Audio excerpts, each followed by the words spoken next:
So here's an interesting game I recently played. I'm green. Um, so if you're not familiar with four-player chess, it works in a clockwise fashion, starting with red. Red moves first, then blue, then yellow, then green, and so on. Key strategies to note. At the beginning, you could focus on development, which is what I do. Other players like to try and queen early. You can queen by taking your pawn to the 8th rank. So for me, it would be 5, 6, 7, 8 up to here, right? Um, so things to note, other strategies would be like who to attack. I personally would not attack the person on my right because they can um, respond. Sorry, I personally wouldn't attack the person on my left because they respond right after me. But actually, in this game, I was focusing on attacking red, which was really interesting. So let's see what happened. So red moves king's pawn. Um, Blue moves to fianchetto his bishop, attacking um, the the J, I don't know, 2 pawn. Um, Yellow goes for queen, queen's pawn. That's normally what you should play if you want a queen early, because the queen here supports the pawn moving all the way to the 8th rank. So ideally, if red wanted to queen, he should be pushing his queen's pawn. So I've seen many games where red pushes his pawn, yellow pushes his pawn, and then they meet. They both queen on these two squares here, and they have the ability to take each other, but most likely they don't, because otherwise it's just a trade-off, because their queens are supporting each other. So we continue play. So yellow really going for that queen. I move my bishop here, removing the possibility of fianchettoing here, attacking this square and this square here. So doing something different, trying for a sly attack on red's queen. He blocks, continued development. I'm getting ready to fianchetto. Yellow is still going for his queen. Notice that when yellow focuses on queening early, he neglects the development on his side. So let's continue on. Notice as well, red is really getting aggressive with his pawn structure here, which can be pretty bad when he tries to keep pushing. So right now every pawn is supported, but if he were to keep pushing further, it's going to get harder for him to keep supporting those pawns. Okay, so I fianchetto, I have a nice attack on this pawn and this pawn. If he pushes this pawn, this rook would die. He's developing. Notice that he's blocking blue's pawns from being pushed now. Blue fianchettos. So you got to be really careful about the bishops. I think the bishops are perhaps like one of the strongest pieces in the game. Bishops, by the way, are worth 5 points, rooks are worth 5, and knights are worth 3 because bishops can travel further than knights can. So bishops are more powerful than knights. Notice as well when yellow finally queens, the queen will have a 1 on it. That means it's at the end of the day, it's still a pawn, so it's worth 1 point, but it has the capability, the capabilities of a queen. So if that 1 point queen were to be taken, your opponent only gets 1 point.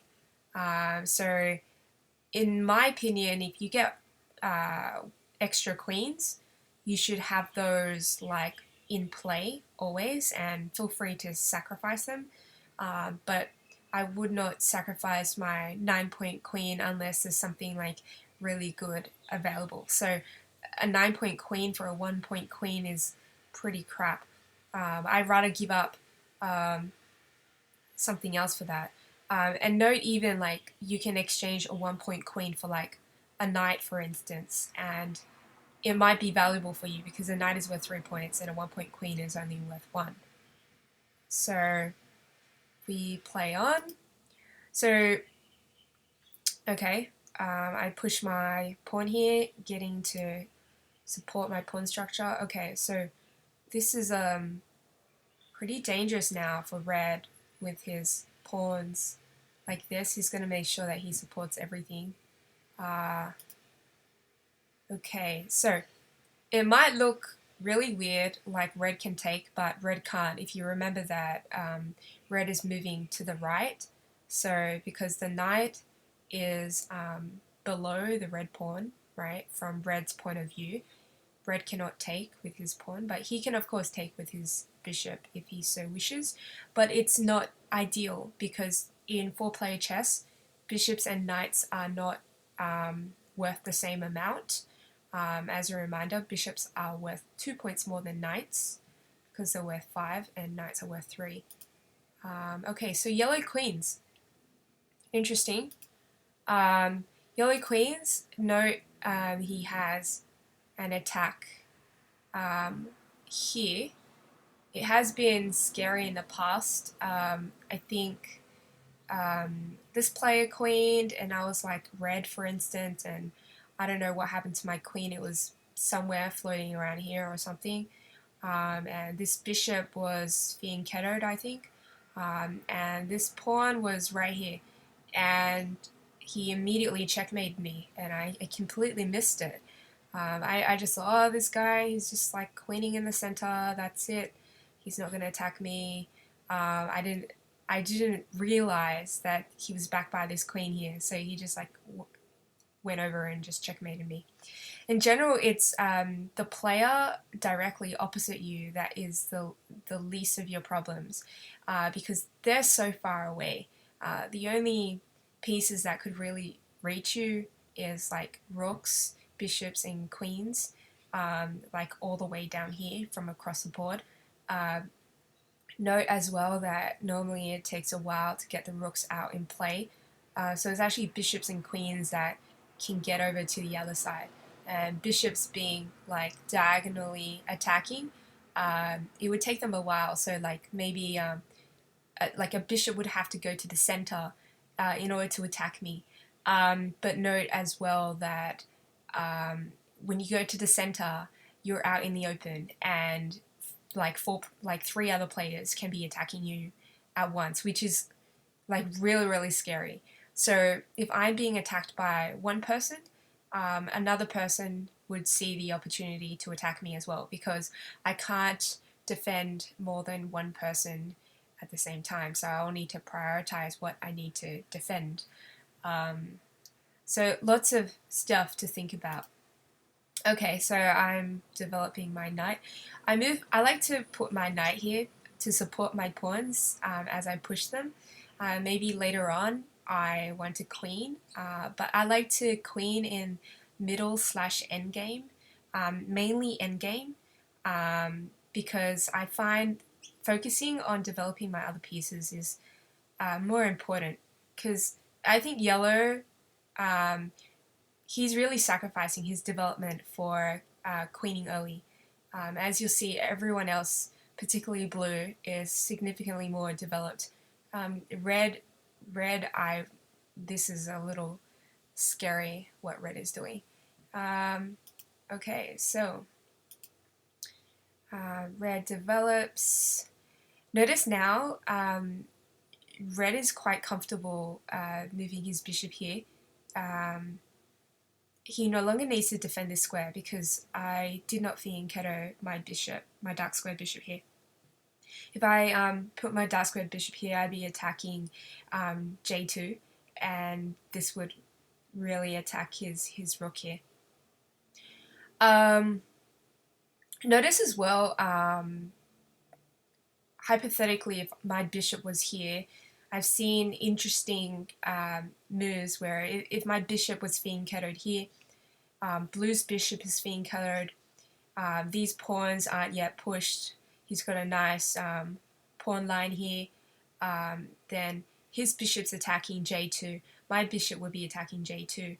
So if I were to take, red might not want to take back, because if red takes my bishop, then blue takes his bishop, attacking the rook.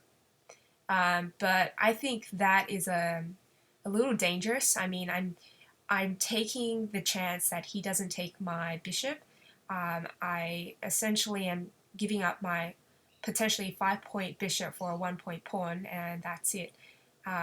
If I were red, out of spite, I would just take the bishop, let blue take my bishop and then my rook, just for starting the whole problems with j2. Anyway, so just going back to our game here. So yellow pushes his pawn, development. I push my pawn here. I'm a little freaked about the queen taking this pawn, even though this rook is defending. I wanted to develop my knight to this square. I didn't want to develop to this square because I wanted to maintain the attack on the L3 pawn. I know right now it's got 3 defenders. It's got the knight, the pawn, and the queen. But if he ever pushes this pawn, gets a little too hasty with his pawn structure, I would just scoop up his 9-point queen for free. So he continues. Everyone's developing. I now push my knight. Okay, so here, notice he moved his rook. Right after he did that, I was like, oh crap, rather than developing my knight, I actually had a nice attack on his rook, so that was a blunder by me, and I did not realize.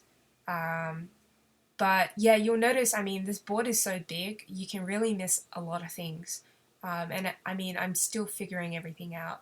As you can see, my rating is kind of low. Okay, so this was interesting. When I saw this, I was like, wait, this is weird. Why wouldn't the rook move like here, for instance? This is the only safe square, I believe. He can't move here because then blue would take. So when the knight took the rook, I thought, oh wait, that was stupid. He like got that for free, but no, actually it was a clear exchange. So as a reminder, rooks are worth as much as bishops because they can move long distances. So when the knight took the rook here, it was an offer of an exchange. Red's rook for blue's bishop. And I think it was a good exchange because red's rook is kind of difficult to develop. It's not very strong. The bishops, in my opinion, are more powerful than rooks, even though they're worth the same. But anyway, after knight takes rook, bishop ends up taking blue's bishop. So yellow still moves, and then I develop further. I now push this pawn, getting ready. Every square when I push my pawn should be covered. And I've got every square covered here. If I were to push this further, or push this pawn, or push this pawn even, it's covered by my light square bishop. Okay, so red takes blue's bishop. Okay, queen comes here. He is saying if I push this pawn, he's going to take with check. And I blundered here.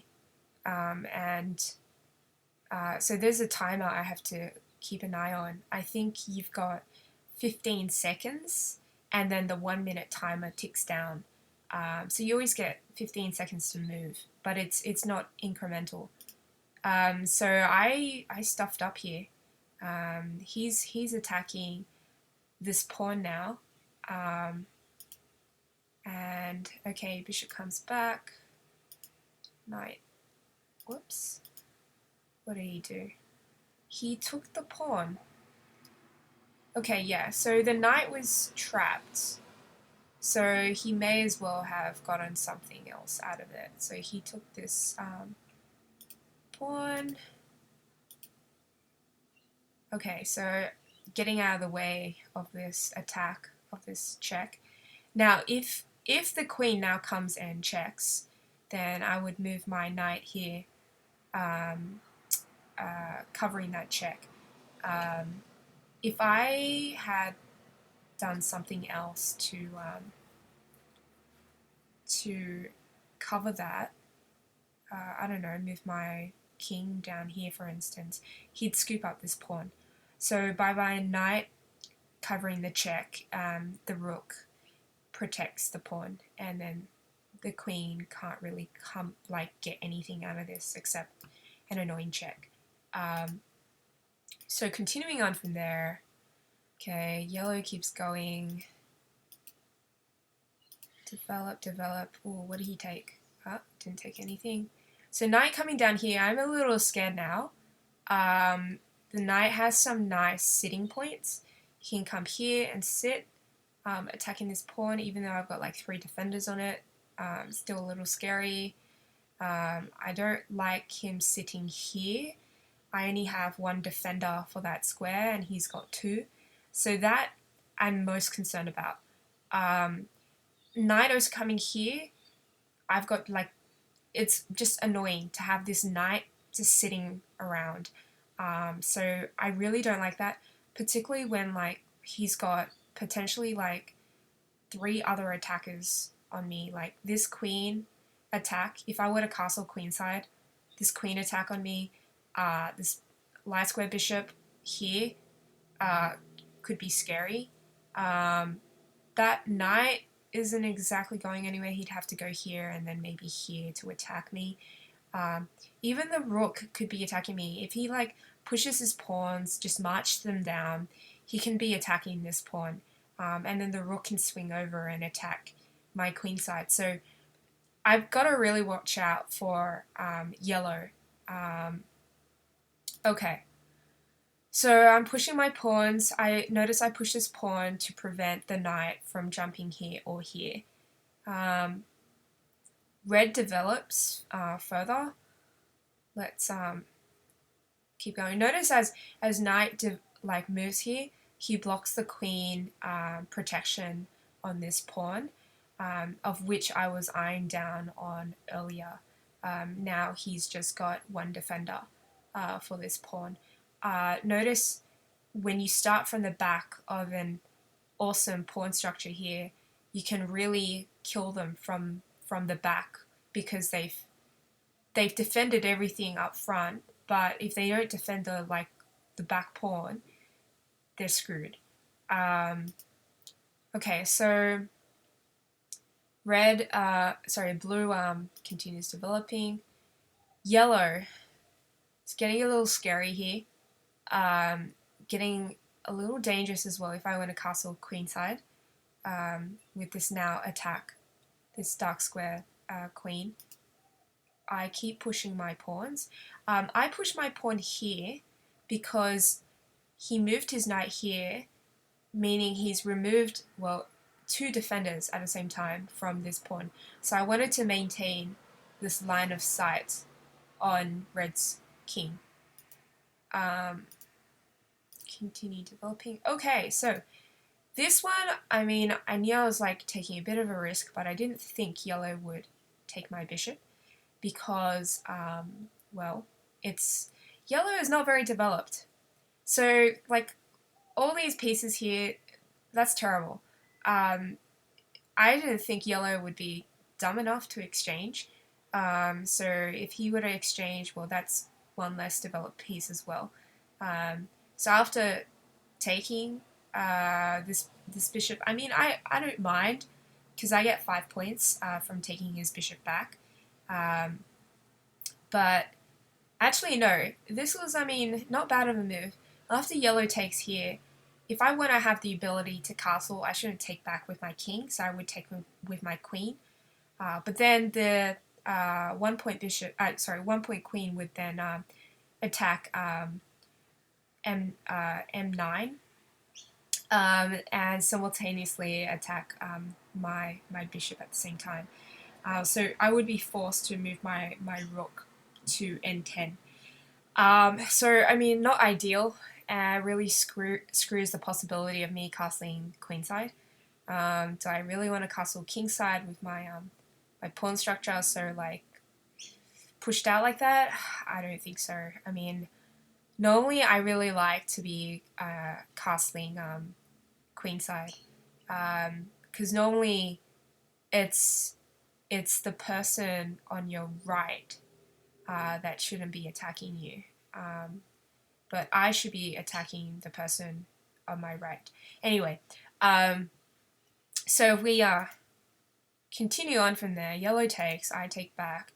Let's see what red does. So red, he's gunning for a queen. I'm not too fussed.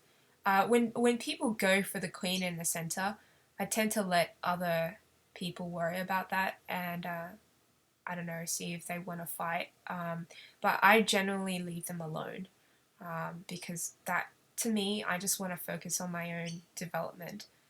So if we continue like this, okay. So notice queen moving here. If he gets rid of this pawn, it can potentially be very bad on my queen side if I castle queen side. But also notice he's indirectly possibly preventing the kingside castle by red. Okay, so knight, I don't know what he's doing. He is moving it out of the attack of red. Okay, so I'm scared. Particularly, oh yeah, so that was what saved me. Red saved me. So notice like the 1 point queen had an attack on my M9 pawn. But in order to save his knight, well, he prioritized and thought the knight is better to be saved. So thank you, red.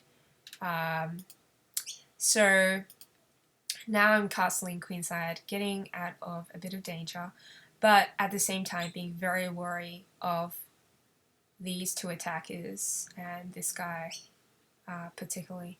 Like, notice what would happen if I push this pawn. It would be checkmate next, right? So something I've got to be very careful about. Okay, so that was interesting. Why did red do that? So red takes blue's pawn. I would take back, in my opinion, which he does. Okay, maybe that was a blunder. Yellow moving this way. Okay, if I were yellow, I'd just start marching my pawns, opening up these two lines, forcing me to trade bishops potentially. Okay, red castles. So this is interesting. I also have a nice attack on red. If I push this pawn, for instance, and he takes, queen comes and takes, and now I have an attack. And also I have lined up my queen and my rook. Okay, so now here's 1 point queen attacks this pawn and this pawn. So I defend, he defends as well. Okay, blue kicking yellow's knight. Yellow takes back. Okay, I push my pawn here now, getting ready to attack red.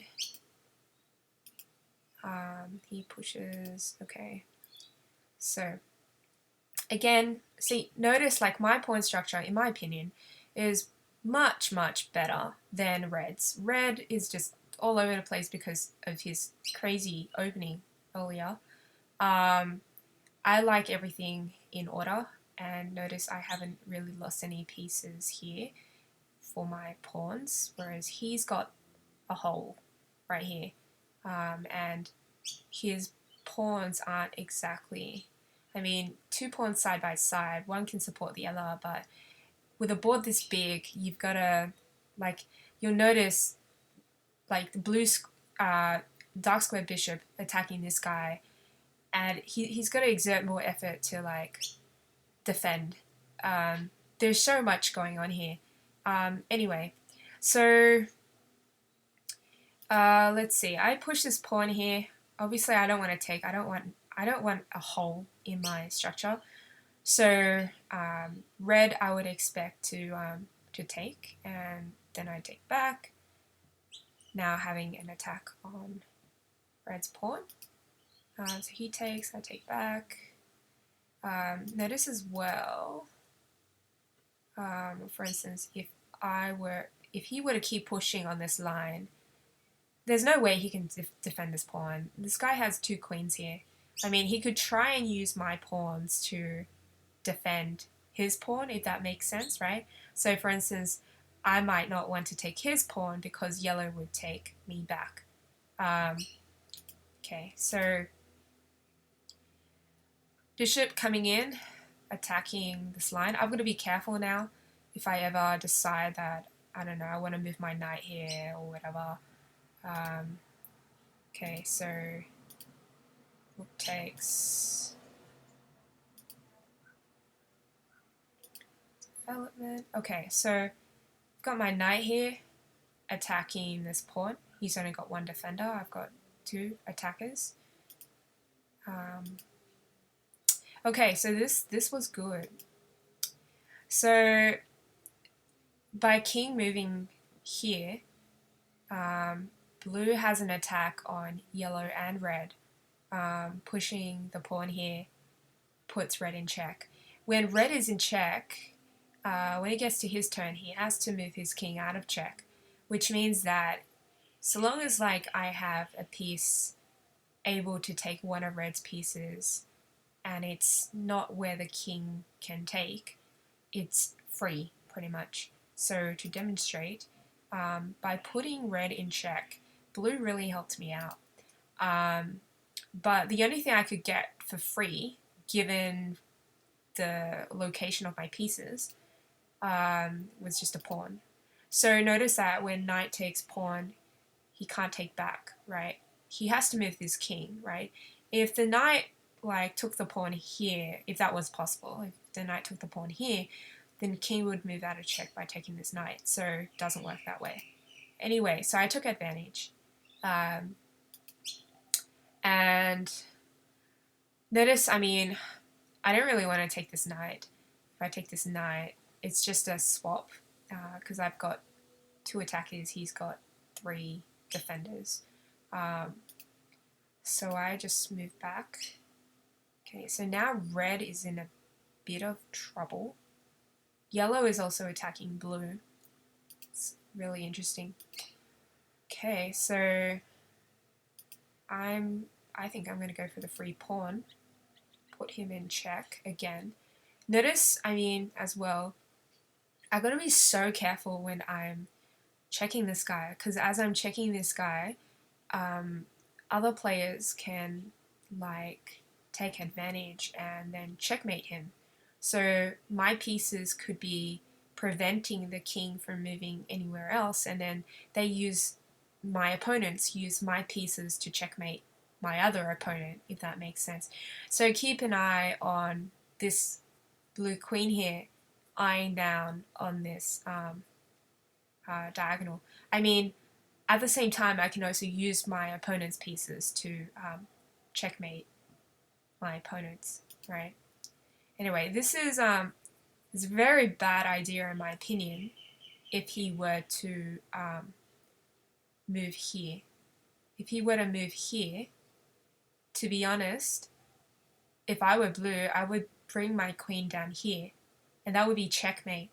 I'm using green's knight to checkmate the king. So, oh, my bad. So I thought this I completely, let's see, where was I?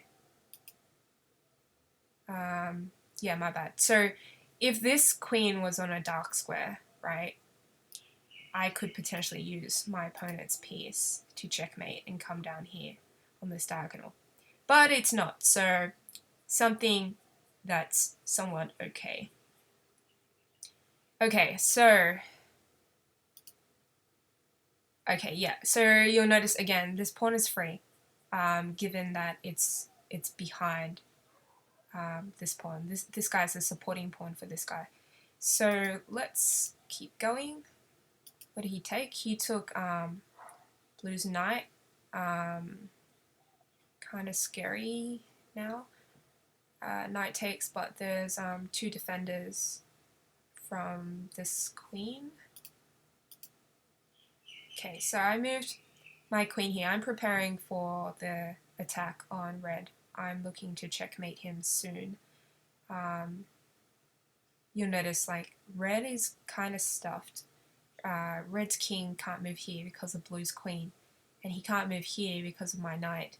I mean, his best option is to just defend this pawn like crazy.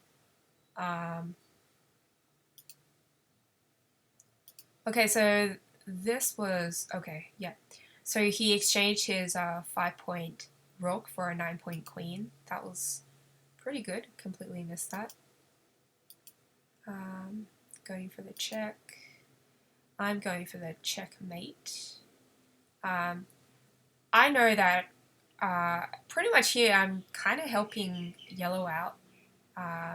I'm threatening checkmate, meaning that yellow gets this rook for free if he so wishes. Unless, I don't know, blue does something stupid and gets himself checkmated or something. Okay, so I'm forcing red to defend this pawn. There's no other way for him to get out of this dilemma. Okay, takes the queen, I give him the rook. Now I'm thinking, so this means for me I need to somehow get rid of this pawn, so I'm thinking I'm going to rearrange my knight to attack this pawn. Ideally I would like to get to this square, attacking the queen and the pawn. That will take me a while though to adjust. Notice red goes for his 1-point queen. I don't really care. He can't do anything with my pawn structure here. Notice like here I'm not bothering with queening because I mean there's so many other good things I can be doing right now, and queening takes time. Like, you know, you go one full round, push one pawn, go another full round, push another pawn, and it takes a while. So I like to push like towards endgame when there's like not too much competition around, not too many players I need to worry about. By then, like at least one person is eliminated. Okay, so alright, so here I'm like offering up the knight, but obviously red shouldn't take because then it removes the defender on this pawn. But given the blue queen is not here anymore and it's not attacking this square anymore, this might be a little risky for me. Queen takes knight, rook takes pawn, king would have to move up here, maybe rook here, check, king would move here, queen check, king would move here. Yeah, I think red can still get out of it. So maybe this move was a blunder by me. Okay, so red puts blue in check.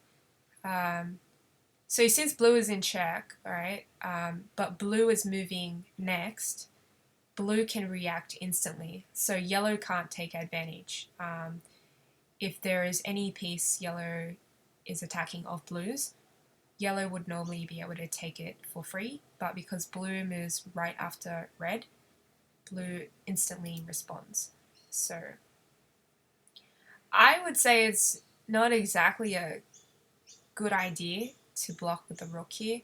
Blocking with the rook now pins the rook to the king, and he has to move the king later in order to free up the rook. Like, for instance, I really like the open file here. If I were blue, I would like to spin that file over, or maybe even double the rooks here, attacking my pawn structure, attacking the center as well.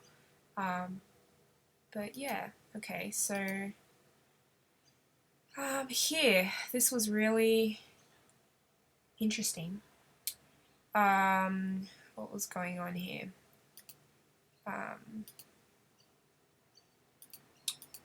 Okay, so yellow, I think, I don't know what yellow's doing. Here I was, when red moved here as well, checking blue, red prevented my knight from jumping here and attacking k2. And while I was thinking about this, I suddenly realized, hang on, that bishop's actually free, given it's behind red's pawn. So I took it, attacking red's knight as well. So, okay. So now I double my rooks. And he took a free pawn. That was my bad. How can I miss that? Anyway, he offered it up in exchange, and I decided to decline because, well, I think my pieces were like pretty strong, and I didn't want to give up my strong queen. Even though it's a 9-point queen for a 9-point queen, it's just in exchange. I don't think it was worthwhile. And yellow helped me out as well. But moving his rook here, clearly that was the better exchange. Well, it was free, right? Okay. So, I should close my window.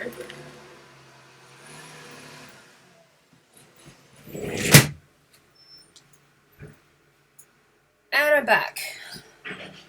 Alright. So, okay, let's see.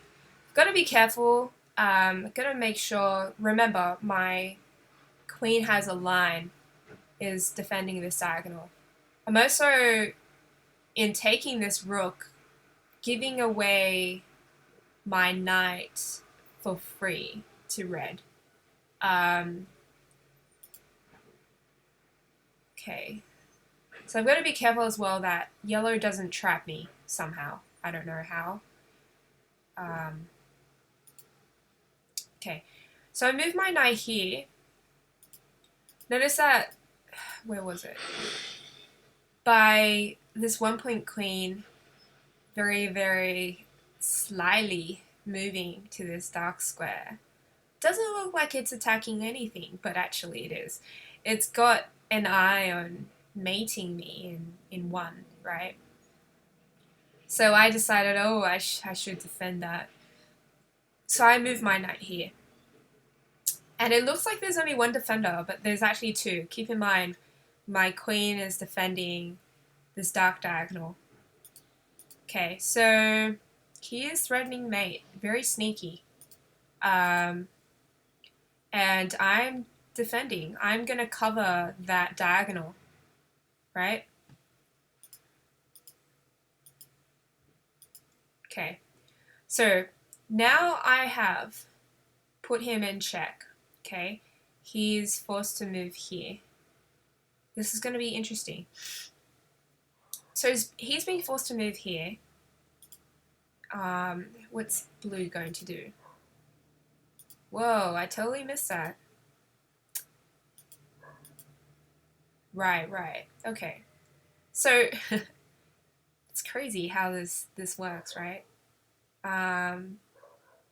So yellow could be taking this pawn. but then blue would take back, and also my queen would then take. So my queen would kind of, everybody gets something. But if yellow takes, yellow allows blue to attack red, which is also interesting.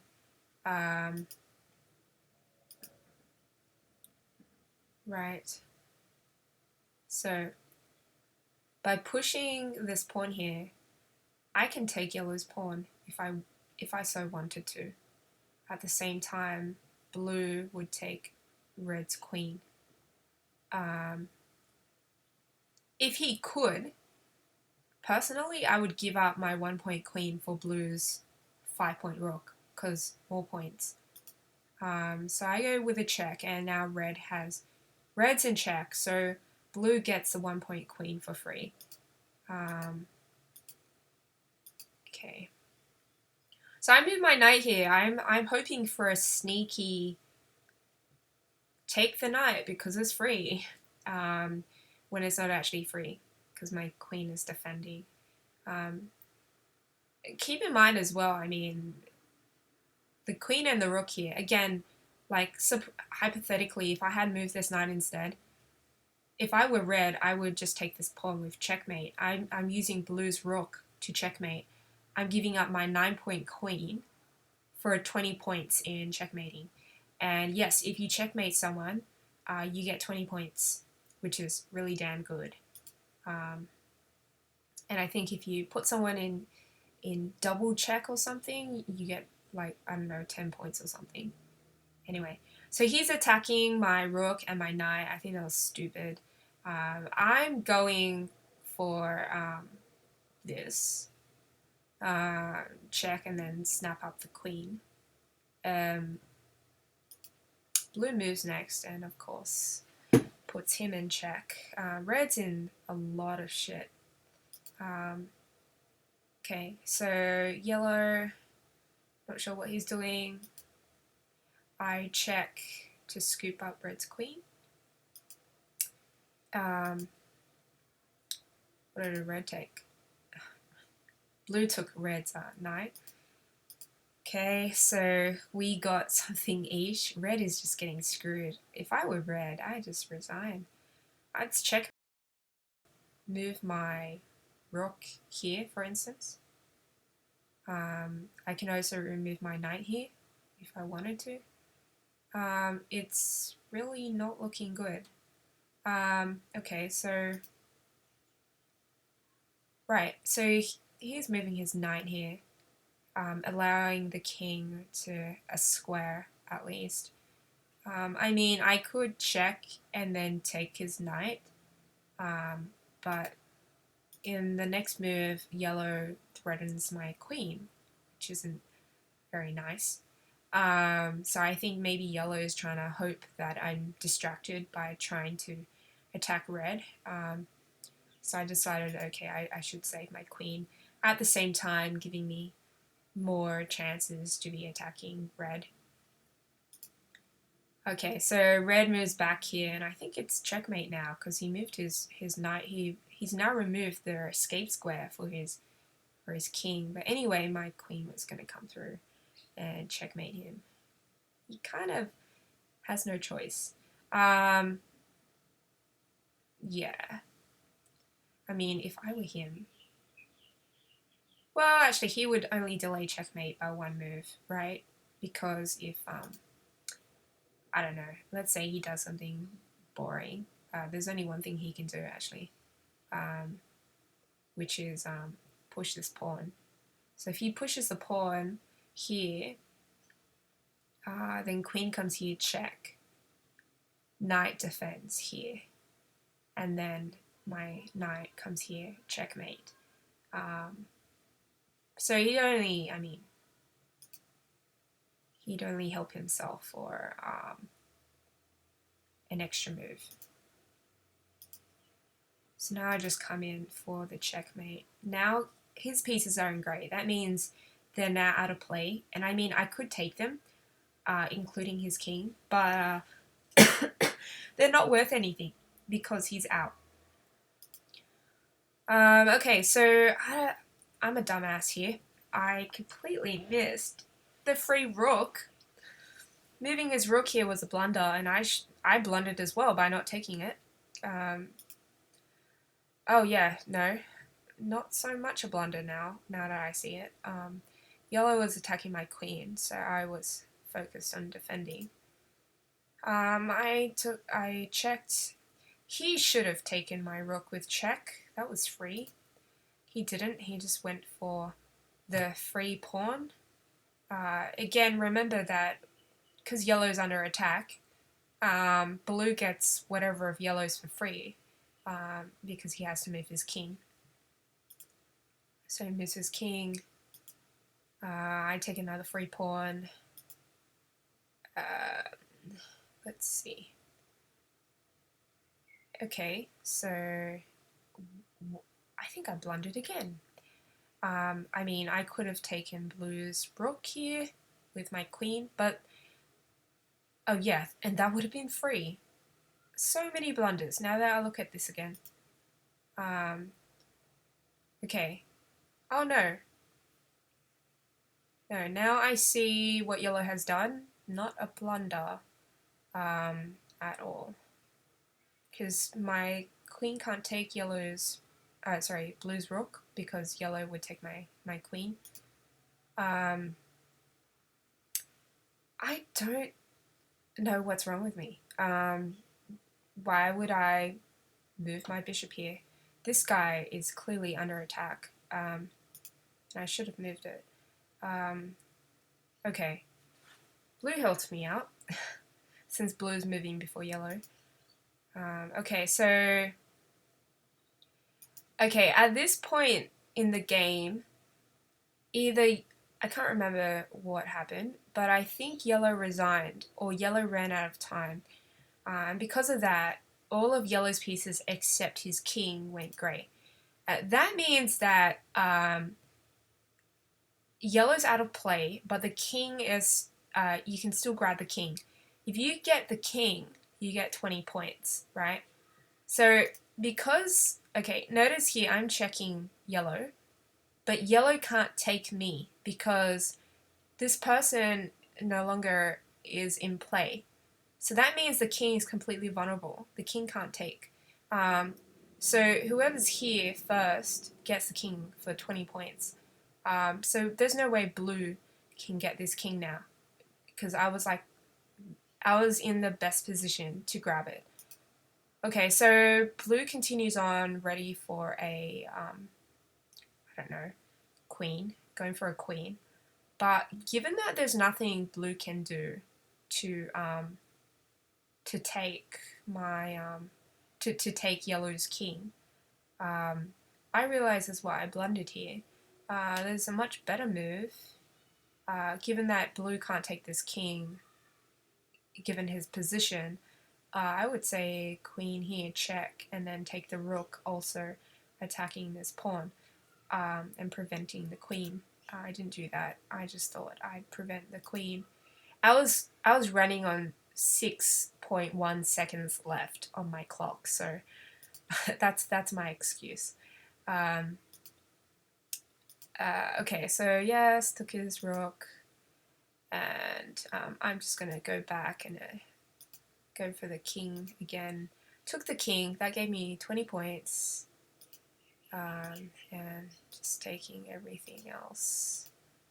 Okay, so took that rook as well, 5 points. Why wouldn't I checkmate him? I mean, I could, but I just thought I'd just rack up more points, because actually you get more points for, like, the more pieces you take, and actually, I mean, I could take this pawn for free with this rook, but I think now I should start checkmating. So now it was done, and I ended up with 100 points. So anyway, hope you guys enjoyed my analysis. Kind of long. Maybe, just maybe, you might play sometime.